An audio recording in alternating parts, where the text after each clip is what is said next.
So anyway, congratulations. Nalalapit na. Ilang linggo na lang, di ba? Kumbaga, June ka ba na koronahan? July. July. Yes. Ayan.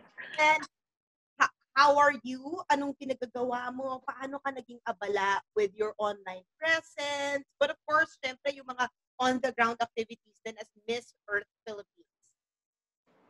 Well, I was grateful that after the coronation of Miss Philippines Earth, nakauwi ako sa Baguio.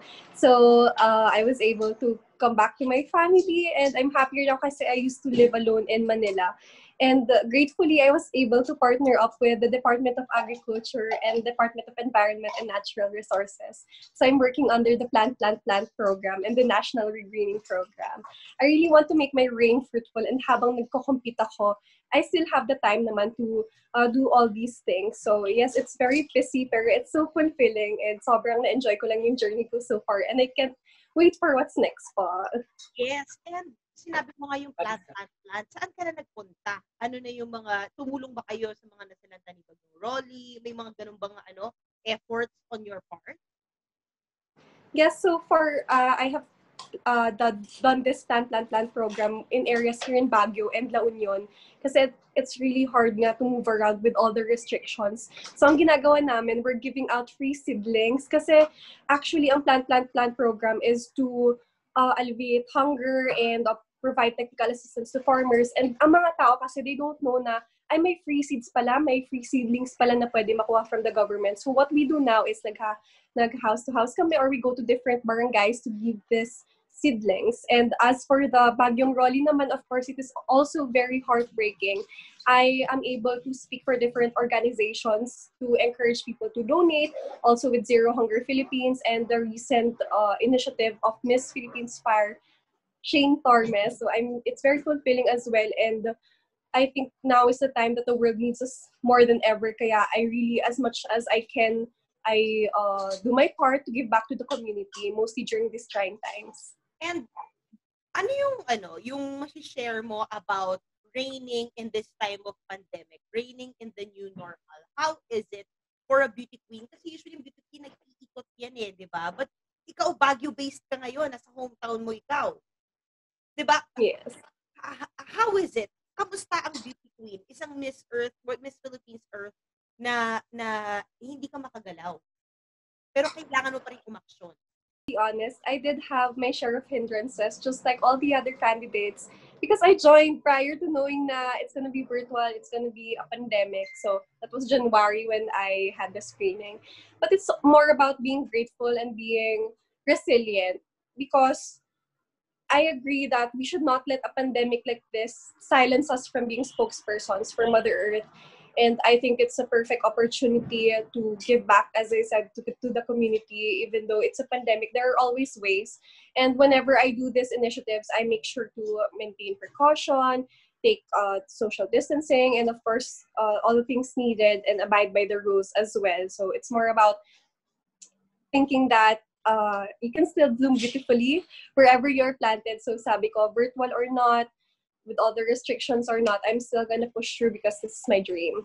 That's so nice. Yes, bloom where you are planted indeed. And now you are planted in Baguio City in the Philippines. But you are gonna compete for the whole earth, right? In coming November 29. Kwento mo naman sa akin, how will the pageant be like? Ano yung sabi sa'yo ng organization?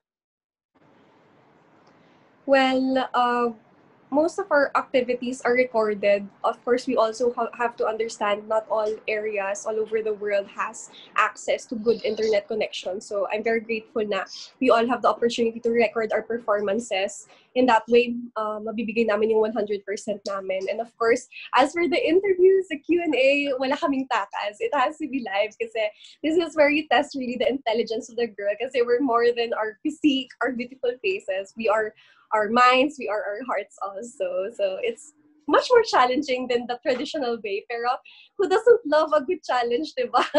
Yes. Pero ito mahirap ang live pageant. Pero masasabi mo ba na is it equally as difficult or more difficult?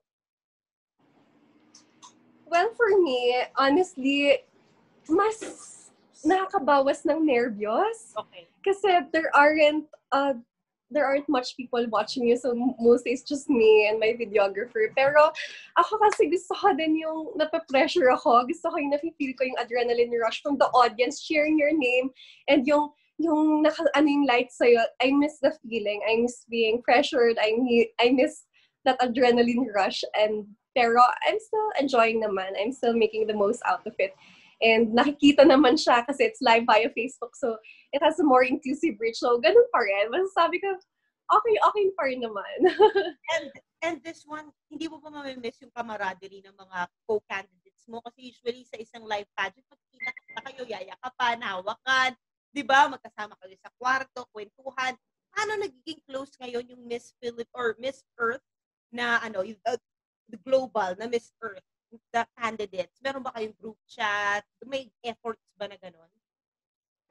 Yes, yun yung sad part kasi host country, of course. I should have been welcoming them all here and accommodating them as Miss Philippines. Pero, ayun nga, because of the pandemic, syempre, safety is always a priority. But that doesn't mean naman we can't be friends. So, we do have a group chat in WhatsApp. And dati hindi ko pa alam kung ano yung WhatsApp. So, I had to download that and doon kami nagchichikahan. And sobrang babait nila. Sinasabi ko talaga, we could still be friends kahit virtual. And if they plan to visit the Philippines soon, I could be their tour guide. And ganun din sila. I like yung closest ko so far sige, lahat na lang sila. Sabi nila, I've talked to a lot of girls naman, sabi nila, if I go then to their country, they'll be willing to be my tour guide. May isa pa nagsabi kasi she owns a hotel. You come stay here with me, super bayad. Saan to? Yeah. Sino candidate to? Si Thailand, Miss Thailand. Thailand, bahay natin sa Bangkok, o diba, hotspot destination as well. Pero ito kasi alam naman natin sa ibang mga pageant, dahil nga dito sa restrictions, so nagkita-kita yung ibang mga candidates, naging catty sila. Dito ba may na-feel ka bang mga, may mga barriers ba dahil digital lang yung relasyon ninyo? Paano mo binubuwag yung mga barriers na yun so everyone would be comfortable with one another? With the candidates? Yes. Of course, iba pa rin yung bonding in the actual and hindi naman lahat nakakapagsalita ng English. So, pero it's parang it's more about sorry, can I do that again? Oh! Okay. Hindi ko narinig. Go. I'll let you know if may distraction. Okay pa. Thank you. Sorry. Go ahead. Okay. So, of course, iba pa rin yung actual, yung makakabonding kami. And of course, meron yung mga out-of-town trips. Isa yun sa winish ko na mangyayari. Pero, ayun nga, because of the pandemic, hindi pwede. Pero, social media naman is a great way to connect, diba? It makes the world smaller. So, ayun, nagpa-followan kami, nagle-likean kami ng pictures, like kami nagko-commentan, you go, girl! And ganun din sila, nagulat ako kasi ako shy person ako, like, pag-una, parang hindi ko alam kung paano mag-a-approach, pero after a long time, parang doon na lumalabas yung daldal ko. So ngayon, super pabait naman nila, kaya hindi na ako nahihiya kahit virtual. Nakakausap ko sila, nagko-commentan kami sa mga pics, and maingay yung group chat namin lagi. That's nice. Ilang candidates pa kayo this year? If I'm not mistaken, I think 85. Wow! Yes. 85 pa rin. In a 85. Virtual global pageant. Yeah. Talagang palakpakan for Miss Earth. And now, papalabasin siya sa TV5 sa November 29. What can the fans expect leading to the event and yung mapapanood nila sa TV5? Wow, do expect a good show with all the support that you're giving out us. We Eco Angels, we soar higher with your love. So we really did our best to give you a great show, and of course with the help of Carousel. And do expect this 20th year. this historic event to be pasabog. Let's say the word pasabog. And even though it's virtual, it's still going to be a great show that you would all love. So I would like to invite everybody. Is that okay? On Yes. November 29, that's 10 a.m. It's going to be live there. And then it's also going to be showed afterwards in the official Facebook and YouTube page of Miss Earth. Ang galing. Pero ikaw ba may pasabog ka rin ba? May mga outfit ka na ba? Naka-ready na? Yung mga pasarela mo ba? Ni-ready mo na rin? Or na-tape mo na ba? Yes, meron na. So, ang ni-release ko pa lang na gown ko is yung Darna. So, I really want kasi to incorporate like a story when it comes to the outfits I wear. So, lahat ng sinusuot ko may story.